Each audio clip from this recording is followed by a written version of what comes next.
Hello bachcho, let's see the question. And in the question it says, fill in the blanks in each question. A network of blood capillaries present inside the outer cavity of Bowman capsule is known as dash. तो आ जाओ बच्चों, थोड़े से की concept के ऊपर बात कर लेते हैं, चीजों को अच्छे से समझ लेते हैं, तो क्वेश्चन सॉल्व करना हमारे लिए क्या हो जाएगा बच्चों, बेहद आसान।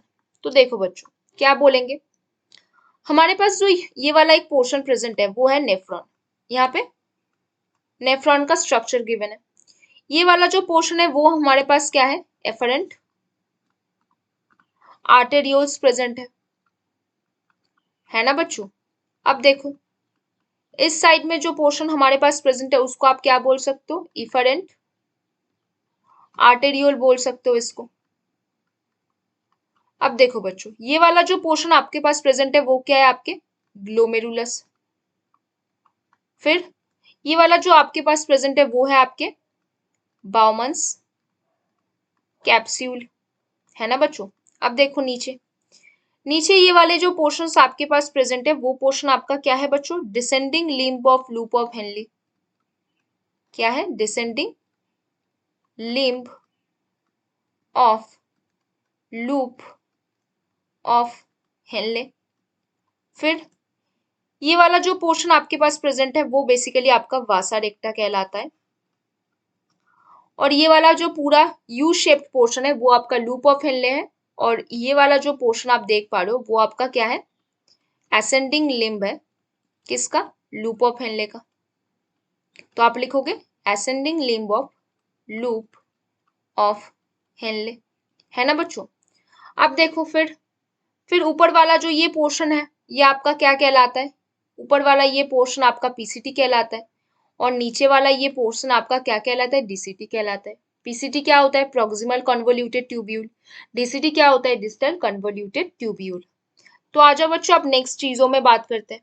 क्या बात करेंगे, देखो नेफ्रॉन्स क्या होता है, nephrons are the unit of excretory system. हमारे एक्सक्रीटरी सिस्टम का यूनिट क्या है, नेफ्रॉन है ना बच्चों। इसमें क्या होता है, इसमें हमारे पास रेनल कॉर्पसल प्रेजेंट होता है। और क्या प्रेजेंट होगा हमारे पास, रेनल ट्यूब्यूल हमारे पास प्रेजेंट होता है ना बच्चों।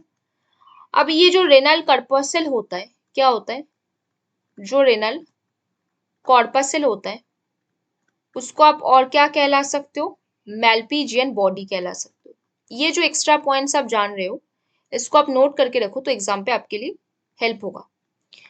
इसके पास क्या होता है, इसके पास आपके cup like double membrane structure होता है या फिर डबल वॉल स्ट्रक्चर है, जिसको आप क्या कहलाते हो बच्चों, बाउमन कैप्सूल। इसको आप कहलाते हो बाउमन्स कैप्सूल कहलाते हो, है ना। फिर दूसरा आपके पास क्या होता है, दूसरा आपके पास बंच ऑफ कैपिलरीज प्रेजेंट होता है। क्या होता है, बंच ऑफ कैपिलरीज, जो कि प्रेजेंट होता है कहाँ पे, बाउमन कैप्सूल के अंदर, प्रेजेंट इन द बोमेंस कैप्सूल। और उसको आप क्या कहलाओगे बच्चों, उसको आप कहलाओगे ग्लोमेरुलस। क्या कहलाओगे, ग्लोमेरुलस। तो आपके क्वेश्चन में क्या पूछा गया है बच्चों, क्वेश्चन में आपका पूछा गया है कि नेटवर्क ऑफ कैपिलरीज जो हमारे बाउमन कैप्सूल के अंदर प्रेजेंट है, तो बंच ऑफ कैपिलरीज जो आपके बाउमन कैप्सूल के अंदर प्रेजेंट होते हैं उसको आप क्या कहलाते हो बच्चों, ग्लोमेरुलस कहलाते हो। तो आपका आंसर यहाँ पे क्या हो जाएगा बच्चों, ग्लोमेरुलस। ये आपका क्या होगा बच्चों, करेक्ट आंसर बनेगा। तो बच्चों hope you understand the question very well. Best of luck बच्चों।